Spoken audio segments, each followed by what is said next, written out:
Mais frérot, je reviens d'Aromazone, tu sais, le magasin où t'achètes des cosmétiques, des compléments alimentaires, toutes sortes de crèmes et tout. Ma soeur, elle m'a envoyé acheter une liste interminable là-bas, les gars. 120 euros. Bien que ce soit ma soeur, 120 euros pour autant de cosmétiques. J'espère vraiment que ça va durer toute l'année, toutes ces conneries. Parce qu'il y avait 1 milliard de crèmes. Et tu vas te dire, mais qu'est-ce que je m'en branle que t'achètes des trucs pour ta soeur à Aromazone? T'as pas plus intéressant à me raconter. Mon frérot, attends, ça arrive, ça arrive.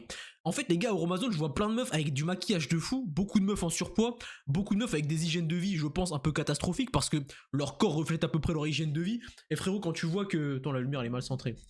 Quand tu vois que la peau, tu sais, il y a plein de trucs et tout pour cacher, la meuf, elle a l'air un peu de bourrelée, c'est un peu gonflé. Il y a trop de trucs pour masquer. Et tu vois les paniers des meufs, 1 million de trucs acides hyaluroniques, glycoliques, machin, malcolique, machin, ce que tu veux, que des trucs de fou. Alors qu'en vrai, qu'est-ce qu'il suffit de faire pour avoir une belle peau, les gars? Je vous le répéterai jamais assez, mais en fait, le sucre, tu bannes ça de ta vie, le gluten, tu bannes ça de ta vie, tu consommes le collagène d'Horizon Nutrition dans ma bio, tu fais du sport, et globalement, t'as une bonne peau, tu bois assez d'eau, globalement, t'auras une belle peau, t'as pas besoin de tous ces acides, toutes ces crèmes, les gars, tout ce qui est tartine. Et en plus, est-ce que ça devrait être ta priorité?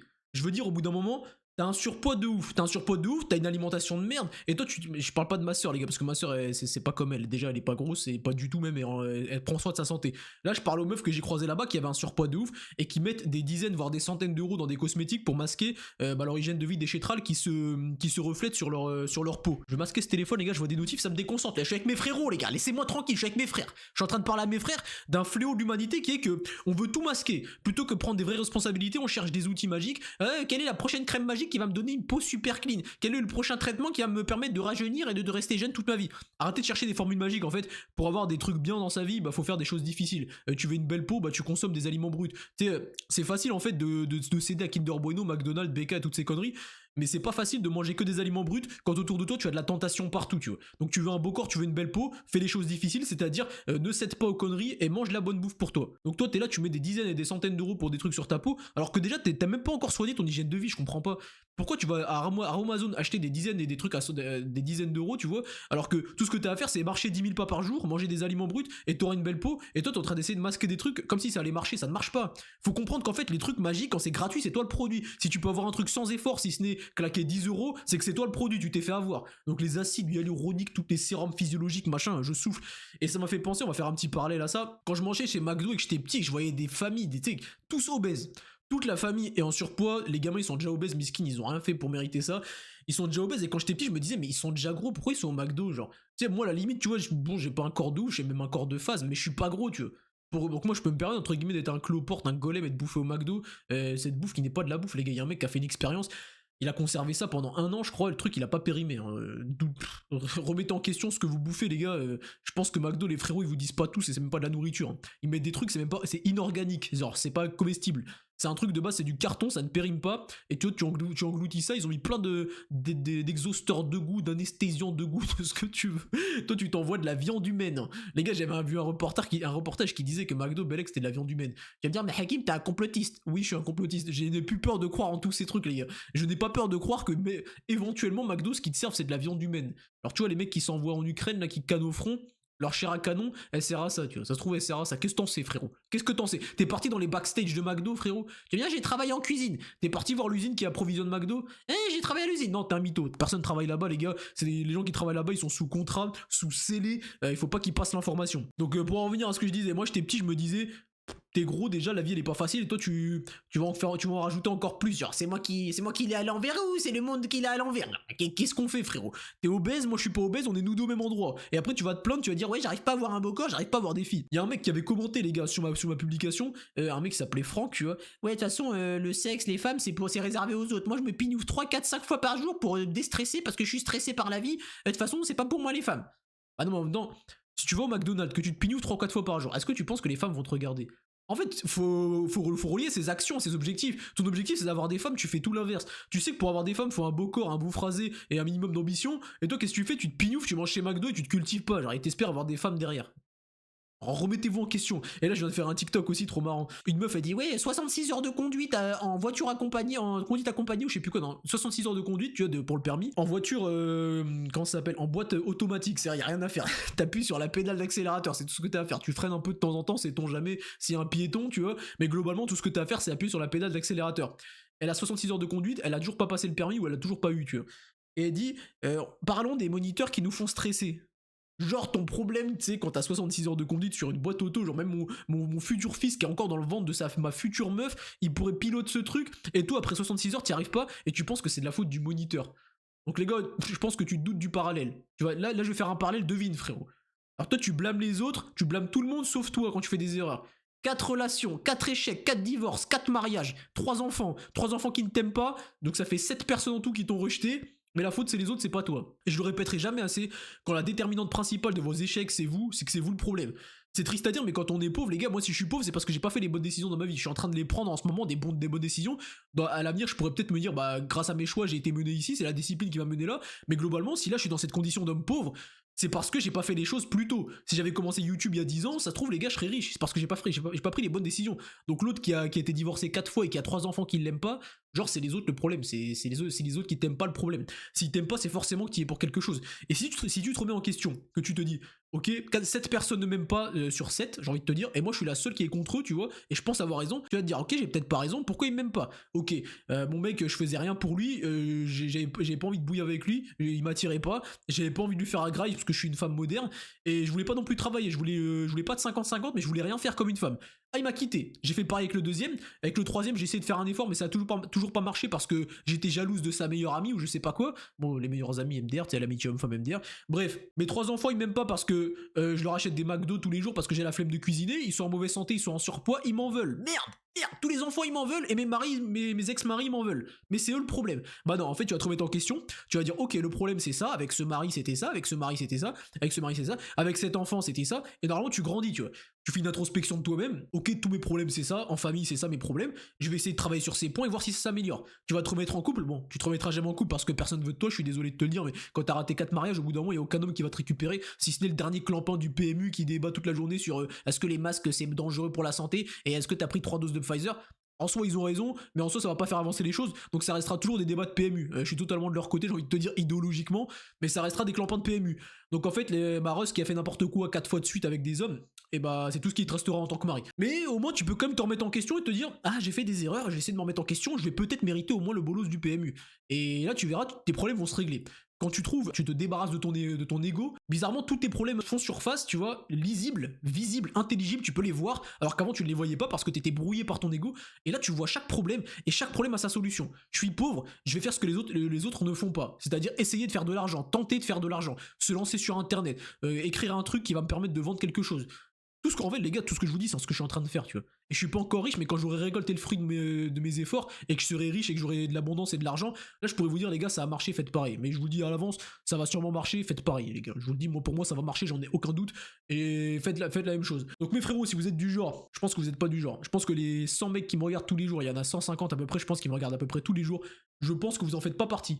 Mais les gars, l'ego, c'est votre ennemi le plus puissant.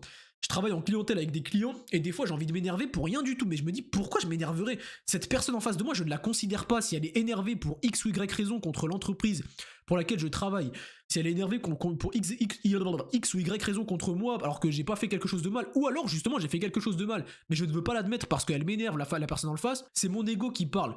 Qu'est-ce que j'en ai à foutre de cette personne? Pourquoi je ne lui enverrai pas juste un sourire?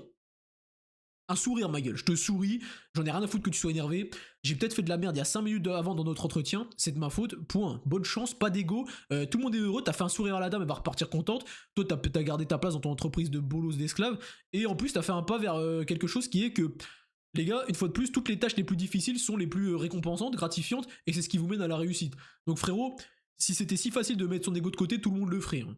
S'excuser, mais de faire des sourires alors que t'es énervé, ou une personne t'a énervé, ou une personne est contrariée en face de toi, elle te parle. Si t'arrives à lui faire un sourire alors que de base t'es énervé et contrarié contre cette personne, c'est difficile. T'as forcément gagné quelque chose de plus que si tu n'avais qu'écouté comment ça s'appelle, ta voix intérieure qui te dit bouffon, ne lui souris pas, sois un bouffon, continue d'être un bouffon, c'est bien, tu sais, les petits démons qui te disent arrête, sois un bouffon, tu vois. Donc mes frérots, une fois de plus, je pense que, comme dirait mon frérot Thomas Maillet, je regarde plus trop ses vidéos, parce que moi j'ai plus le temps, mais il disait faites le travail difficile, surtout lorsque t'en as pas envie. Donc frérot, quand t'as pas envie de mettre ton ego de côté, mets-le de côté. C'est le meilleur moment pour le mettre de côté, parce que si t'arrives à le mettre de côté à ce moment-là, t'arriveras à le mettre de côté dans d'autres situations, et des fois mettre ton ego de côté, ça peut t'apporter des choses. Hein. Quoi par exemple? J'ai pas d'exemple frérot, mais en vrai ça peut t'apporter 50 000 trucs comme de la paix. Et la paix c'est peut-être la meilleure chose au monde parce que qui dit paix dit anticortisol, dit absence de stress, qui dit absence de stress dit tu vis plus longtemps, tu prends de meilleures décisions, ton sang est moins empoisonné, tout est mieux. Les gars, le cortisol, ouais, c'est peut-être le truc, le poison de notre génération. Tu vois. Genre, à l'époque quand tu stressais c'est parce que t'allais peut-être pas survivre. Alors t'es là, oh, putain, est-ce que je vais trouver un gibier ce soir pour bouffer et donner à bouffer à ma famille. Aujourd'hui frérot, tu vas chez McDo, t'as à manger. Bon, c'est pas de la vraie bouffe, mais ce que je veux dire c'est qu'aujourd'hui 20 euros, t'as 30, 20, 15, 20 euros, 15 euros, je crois, t'as 30 œufs bio à Biocop. 30 œufs, frérot, t'en manges 5 par jour déjà, 5 par jour pendant 6 jours. Juste ça, hein. Ça te fait que 30-40 prods, mais c'est tellement des prods de qualité que t'as pas besoin de stresser, ma gueule. Donc, au bout d'un moment, élimine le stress de ta vie en mettant ton ego de côté, parce que l'ego de côté, ça génère du stress et du cortisol, parce que la colère, les gars, quand t'as ton ego qui est en face de tout, qui brouille tout, t'es tout le temps en colère, gros. Ah ouais, lui il m'a défié, lui il m'a regardé mal, elle m'a regardé mal. Ah ouais, cette meuf elle m'a pas donné l'heure. Ah ouais, cette meuf elle pense que je suis moche alors qu'en vrai je suis beau. Ah ouais, cette meuf, ah ouais, je veux prouver. Et les gars, même moi le premier, hein. Les gars, je vous donne des leçons, mais les gars, même moi j'ai tellement du mal à mettre mon ego de côté. Les gars, vous savez que je me suis fait bannir un compte à 13K TikTok, tu vois. Quand on me dit, ouais, t'as combien d'abonnés sur TikTok? Ouais, j'ai 2K, mais j'avais un compte à 13K. Ah, ferme ta gueule, bouchon, frérot. Si t'as un compte à 2K et pas 13, c'est parce que tu t'es fait ban comme une merde. Et au lieu de dire à tout le monde que t'as un compte banni et de montrer aux autres que t'as un 13K au lieu de 2K, ferme ta gueule. C'est vraiment, je me parle à moi-même, tu vois. Parce que, en fait, je me parle à mon ego. Parce qu'en fait, je sais que c'est pas bien ce que quand. Moi, j'ai pas eu cet exemple 10 fois, tu vois. On m'a pas demandé 50 millions de fois dans ma vie combien d'abonnés TikTok j'ai.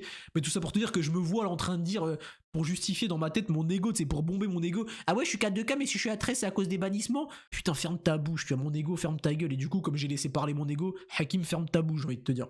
Donc les gars, je vous ai donné un exemple typique, mais il y en a tellement. Le nombre de fois où des gens sont là juste pour satisfaire leur ego, pour bomber leur ego. Le nombre de fois, les gars, je dis ça alors que je suis en monologue, mais le nombre de fois où tu parlais à une personne, elle pense qu'à parler à d'elle, elle pense qu'à parler d'elle. Tu dis un truc, elle rebondit directement. Ah ouais, ouais, mon fils, moi, mon fils, il a fait ça. Ah ouais, moi, quand je fais ça. Tu sais, elle sait pas écouter. Et ah ouais, c'est un conseil de fou, ça, que j'essaie d'appliquer aussi en ce moment. Putain, fermez vos bouches tous, fermez tous vos gueules. Je rigole, mais les gars, je sais plus qui a dit ça, on a 2 oreilles et une bouche, c'est pas pour rien, tu vois. Si t'as 2 oreilles et une bouche, c'est que tu dois apprendre à fermer ta grosse bouche et commencer à ouvrir tes oreilles. Le silence est maître, putain, quand t'écoutes. Et qu'en plus, c'est taxant, les gars, c'est taxant de parler. Et c'est taxant, là, je suis en train de détaxer ma gorge. D'ailleurs, je vais boire un coup. Je disais, c'est taxant de parler, tu sais, quand t'écoutes une personne et t'es tellement excité par la conversation que t'as juste envie qu'elle finisse de parler pour te mettre à parler de toi, tu vois. Putain, vite, vite, tu l'écoutes à peine, t'es comme ça, et dès qu'elle a fini, tu vas rebondir, ah ouais, moi je, machin, machin.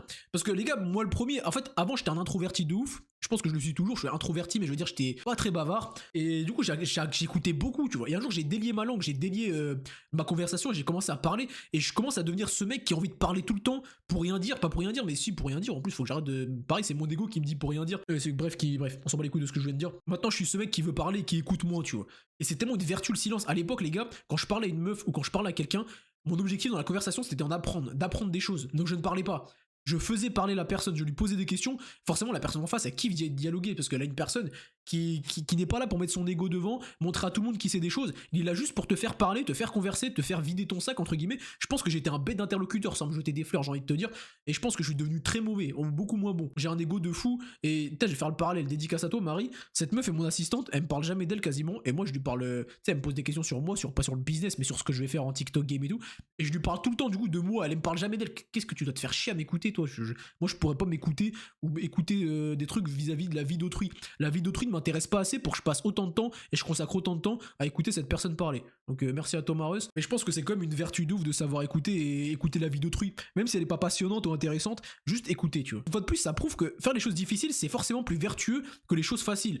Se laisser parler sa langue sans limite, tu laisses parler ton cerveau, tu parles en non-stop, des fois c'est bien, tu vois. Mais si c'est bien, c'est que c'est facile. Si c'est facile de se laisser parler en boucle, de ne pas écouter la personne et de raconter sa vie sans prendre l'effort d'écouter ce que la personne dit en face, c'est forcément que c'est mieux de fermer sa bouche et de se retenir de parler de sa vie et attendre que la personne en face s'intéresse à toi, à la limite, tu vois, à la limite. Et c'est encore plus de, du coup, c'est encore plus de valeur parce que quand elle te donne la parole, la personne, t'es encore plus content de parler. Et si elle te donne jamais la parole, la parole, la personne, c'est vraiment, tu l'intéresses pas, je pense, et passe à autre chose si c'est pour un plan meuf, tu vois. C'est la meuf ne te demande jamais, et toi, qu'est-ce que tu fais, toi, frérot? Ouais, tu sais, tu lui poses des questions, ou tu entretiens la conversation, tu lui poses des questions pour en apprendre sur elle et en apprendre sur son domaine ou ses passions, et toi, elle te dit jamais, et toi, au grand jamais, elle essaie de savoir et connaître ta vie, la personne ne t'intéresse pas, ne t'estime pas du tout. Cut là mon frérot, surtout si c'est une meuf. À part si c'était daron, parce que les darons ils s'en battent un peu les couilles de nos vies. Et les darons ils aiment bien raconter leur vie au travail. C'est marrant parce que pour vous donner une anecdote, je sais que ma daronne elle aime bien faire ça. me demander et toi, mon daron pas du tout, mon daron il en a rien à foutre, tu vois, de me parler.